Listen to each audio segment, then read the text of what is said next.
Imagine two men sharing coffee on a porch, watching their kids play soccer in the street between their houses. For decades, this was their ritual in a small town near Srebrenica. They weren't just a Serb and a Bosniak living next door to each other, they were friends. They had borrowed tools, celebrated birthdays, and complained about the weather together for most of their lives. There was an unspoken fundamental rule that governed their world, the same one that governs ours. You don't harm your neighbor. Then, in April of 1992, that rule evaporated. As one survivor later described it, the simple command, "don't kill," was suddenly replaced by a new one, "go and kill." And just like that, the man who had shared coffee was now hunting the man he shared it with. The friend became the enemy. How does this happen? How does a lifetime of peace and familiarity get wiped out in an instant, turning neighbors into murderers? This isn't just a question of politics or history. It's a question of neurology. What is it deep inside the wiring of the human brain that allows one group of people to suddenly stop seeing another as human at all? That opening, it just hits you, doesn't it? It forces us to confront this really unsettling question. How do our brains, wired for incredible connection, also possess this, terrifying capacity for profound division? It's a fundamental paradox of being human. Exactly. It's this complex intersection of neurology, the digital world we live in now, and just basic human behavior that we're going to explore today. We'll be unraveling how our brains are wired, how algorithms can exploit those wires, and crucially, the ingenious solutions people are developing to bring harmony back. Solutions that try to bridge those divides. Right. It's a bit of a mystery and a fascinating one that we're diving into. The brain's double-edged sword. From bonding to bigotry. So that's Srebrenica's story. It makes you wonder if there's some kind of switch in our brains. Like one minute it's neighborly affection, the next outright hatred. Almost like a dimmer switch that can go from fuzzy warmth to scorched earth. Well, it's perhaps not quite a simple switch, but the underlying neurobiology is complex. It's an uncomfortable truth. The very systems in our brain that foster connection, that allow for bonding, they can also be partitioned. Partition. How so? They can fuel both profound affiliation for your in-group, the people you identify with, and intense hostility towards an out-group. Think about our most fundamental systems for managing stress, for adaptation. These often form initially in that crucial mother-infant bond. Okay, the very first bond we form. Exactly. And those same systems transfer as we grow, applying to larger social groups, our family, our community, our tribe, if you will. They allow us to form these essential connections. But there's a but coming, I feel. There is. Because during this shift to social living, these systems can also facilitate something we call a demarcate, fear, and destroy response. Demarcate, fear, and destroy. That sounds primal. It is. It's a neurological cascade that kicks in when someone is perceived as different, as other. That other can get tagged neurologically as a threat, leading to defensiveness, fear, and in the worst cases, aggression. So those deep-seated mechanisms, the ones designed to help us survive and stick together in smaller groups, they can actually backfire in our huge, diverse modern societies. Precisely. It's like our ancient tribal instincts are crashing head-on with the reality of, modern megadiverse cities. We simply didn't evolve for this scale of interaction with difference. And that tension, that's the vulnerability. That tension creates a key vulnerability. It makes us susceptible to dehumanization. So when an out-group is systematically painted as a threat to the in-group— through propaganda, maybe? Often through hateful disinformation, yes. When that happens, violence against them can tragically start to be seen not as wrong, but as a virtue, even a moral obligation to protect your own. That's how atrocities can begin, by setting that neurological stage. It's a crucial part of the process. It primes the brain, making conflict seem not just possible, but necessary. Wow. Okay, that's a profound and frankly concerning reality, that the brain can be nudged down this slippery slope from just group identity to actual violence. But if that's a vulnerability, what's the counterforce? How do we kind of strengthen the connection side? That's where empathy becomes so critical. Empathy isn't just feeling sorry for someone, it's actively engaging with their emotional state, trying to understand their perspective. Really putting yourself in their shoes. Exactly. And it's a powerful tool because it can start to break down those walls of defensiveness and misunderstanding. It helps people find common ground, even amidst disagreement. How do you, apply empathy? Are there specific strategies? There are. Things like active listening, really hearing what the other person is saying, not just waiting to talk. There's perspective taking, trying to see the world through their eyes, expressing understanding even if you don't agree with their conclusion, and importantly, regulating your own emotions during difficult conversations. Keeping your own defensiveness in check. Yes, and always looking for those shared values or goals, that common ground. That makes sense intuitively, but it sounds hard, especially when conflicts are deep-rooted. Now, this is where I think it gets really interesting. You mentioned an intervention, tools of dialogue. That actually tries to shift these brain responses. Yes, Tools of Dialogue is a fascinating intervention. It was developed specifically for Israeli and Palestinian youth, typically ages 16 to 18. Why that age group specifically? Well, it's a time when individuals are unfortunately quite vulnerable to propaganda and hateful narratives. But it's also a crucial period when abstract thought and cognitive empathy, the ability to understand others' perspectives, are really maturing. So they're potentially more open to change. Ripe for change, you could say. So how does it work? The program is based on a concept called social synchrony. Social synchrony. Think about things like singing together, marching in step, dancing together. Humans have this powerful tendency to align through shared rhythm and movement. It turns out this synchrony can have profound effects on our neural responses to each other. So it's not just about talking, it's about doing things together in rhythm. Correct. And the outcomes they measured were quite remarkable. They saw increased reciprocity between the groups, reduced hostile behavior, attenuated neural markers of prejudice, actual changes in brain activity related to bias. They saw increased neural empathic response, lower levels of the stress hormone cortisol, and higher levels of oxytocin, the affiliation or bonding hormone. Wow. Measurable physiological changes. Not just attitudes, but brain chemistry and activity. Exactly. And these weren't just short-term effects. These neural changes actually predicted support for peace-building efforts 7 years later when these participants were young adults. 7 years later. That's incredible persistence. It is. Participants became significantly more capable of discussing really difficult national conflicts respectfully, even with people holding opposing views.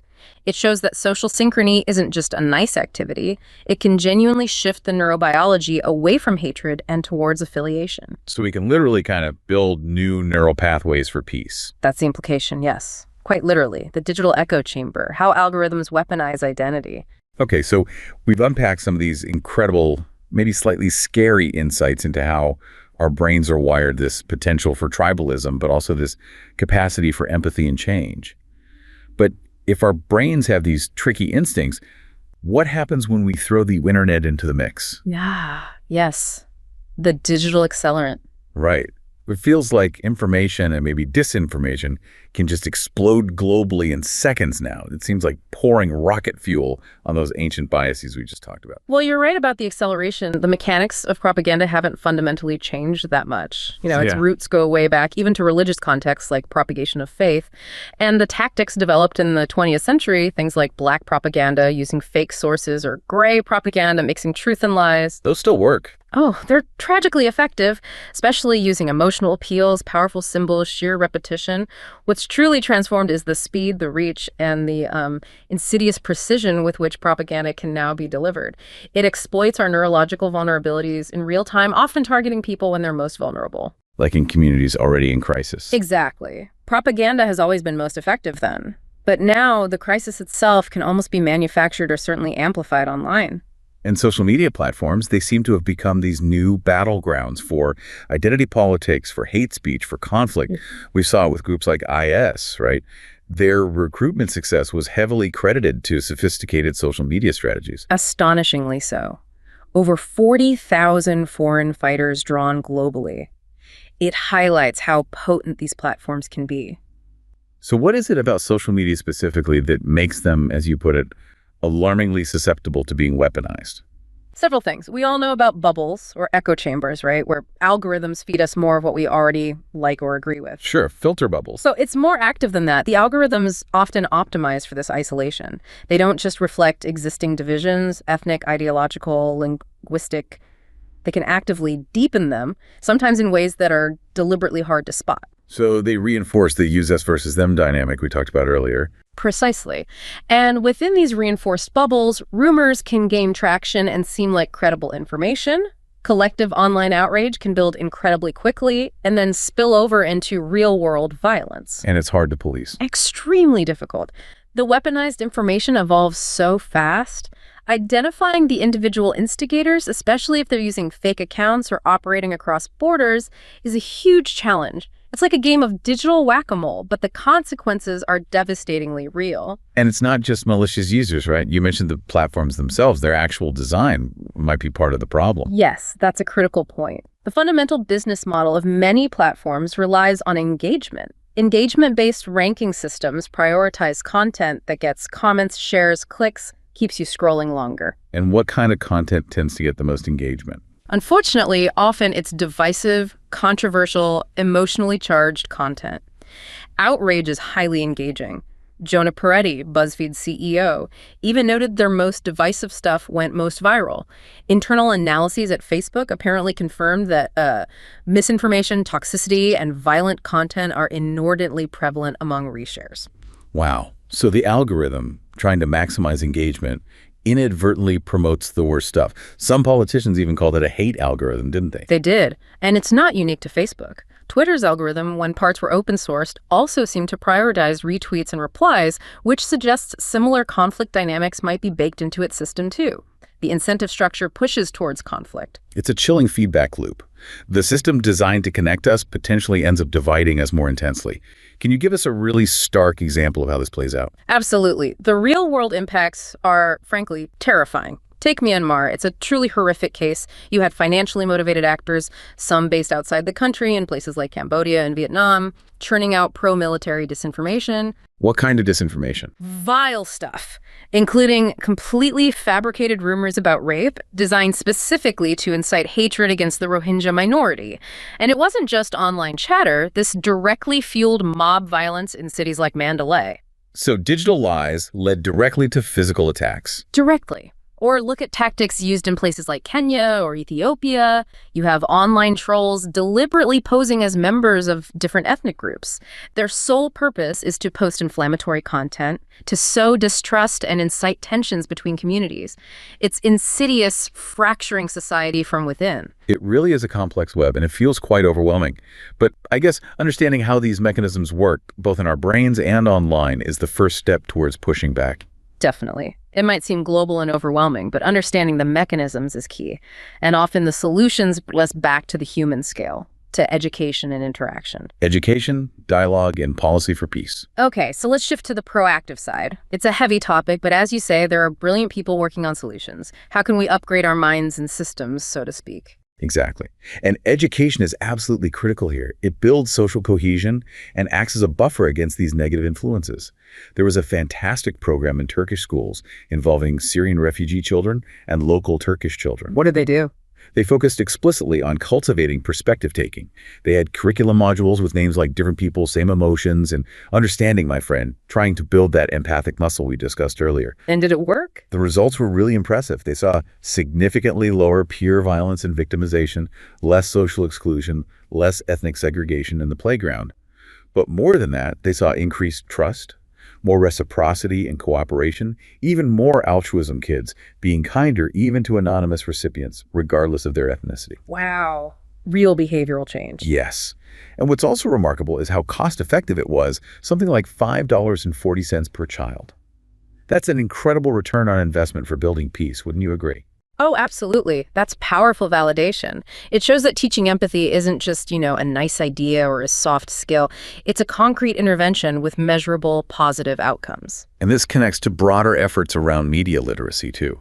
We need to strengthen digital literacy from a young age, teaching critical thinking skills to help kids and adults navigate the complex information landscape and spot misinformation.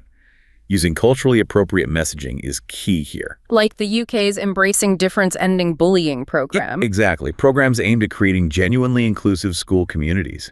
Education enhances critical thinking, fosters respect for diversity, and builds resilience against manipulation and violence. It's like inoculating young minds against those digital toxins. So education is one pillar. What about outside the classroom? Face-to-face conversations, dialogue. Some say it's not a luxury, but a necessity. Tell us about interfaith and intercultural dialogue initiatives. Right.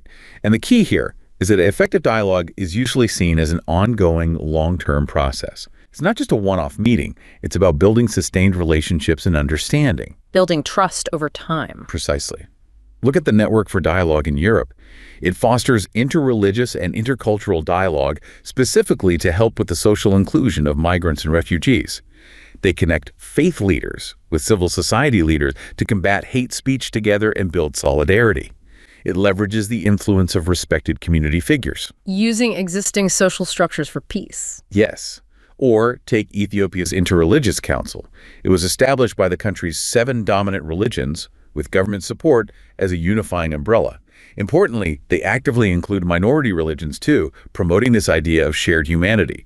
And the religious leaders there make a point of encouraging rationality, pushing back against politicians who try to stir up emotions. That must carry immense weight when religious leaders speak with one voice for calm and reason. It does. It provides a powerful counter-narrative to division. Okay, so education, dialogue. That brings us to the really big picture. Governance and policy, especially in this digital realm. What can governments and, importantly, the tech giants themselves do? This is where robust secular governance and specific policies aimed at mitigating these algorithmic harms become crucial. Models differ, of course. India, for example, has a unique form of secularism, allowing state involvement to promote equality, though it faces its own challenges with the politicization of religion. And internationally. Organizations like the Council of Europe push for human rights standards via the European Convention on Human Rights. When it comes to algorithms, the recommendations are becoming clear. Such as? Establishing much higher levels of transparency about how algorithms are designed, their basic processing criteria, the methods they use, mandating human rights impact assessments before deploying high-risk systems, providing effective ways for people to seek redress if they're harmed, maybe through collective mechanisms. Making these black box algorithms more accountable. Exactly. It also means encouraging the private sector, the tech companies, to constantly evaluate their own systems for social and ethical impacts, and maybe even seek independent expert reviews. The EU's Digital Services Act is starting to push for this kind of transparency reporting. So, regulation and transparency from the tech side. What about governments working with tech? Collaboration is vital. Governments and tech companies need to work together on sharing data responsibly, finding ways to improve algorithms to minimize harm, and actively combating malicious actors like bots and coordinated disinformation campaigns, sometimes called zone flooding. And this extends to foreign policy too, how countries interact with each other and with communities abroad. Yes, international foreign policy is adapting. U.S. foreign policy, for instance, has been shifting to engage more broadly beyond just state-to-state relations. There's a growing recognition that religion is a powerful force. It can be part of the problem, but also a vital part of the solution. So engaging directly with religious communities. Yes, and training government officials, diplomats, aid workers on the role of religion in world affairs. Integrating insights from people with on-the-ground experience, like military and civilian veterans. The real key is building partnerships and networks with credible local groups, women's organizations, civil society groups, educational institutions. Working with trusted local partners. Exactly. To help prevent the manipulation of religion for violence, build trust, and foster constructive dialogue, all without it feeling like an imposition of outside values. It's definitely a long game, a complex balancing act, but the stakes are simply too high not to engage. What a journey we've taken today. From the fundamental wiring of our brains, this capacity for both connection and division. Right through to the complexities of the digital world amplifying those instincts. And finally, landing on the incredible efforts underway globally in classrooms, in communities, in policy to try and bridge those divides. It truly has been quite the exploration. And while those forces that can turn neighbors into enemies, as we saw in that opening story, are undeniably powerful and complex, understanding them is empowering. Knowing how our neurology works, how algorithms can manipulate it, that knowledge itself is a form of defense. It's a tough truth sometimes, but knowledge is always the first step. And the good news is, it's not just theoretical. There are tangible, effective strategies being developed, being tested, being implemented every single day. From these targeted curricula, literally helping to rewire how young people perceive difference. Sophisticated policy interventions trying to make the digital sphere safer, and those courageous, often difficult dialogue initiatives happening on the ground. It shows that humanity, despite this wiring for division we've discussed, is actively, consciously working to build pathways towards a more profound and hopefully lasting coexistence.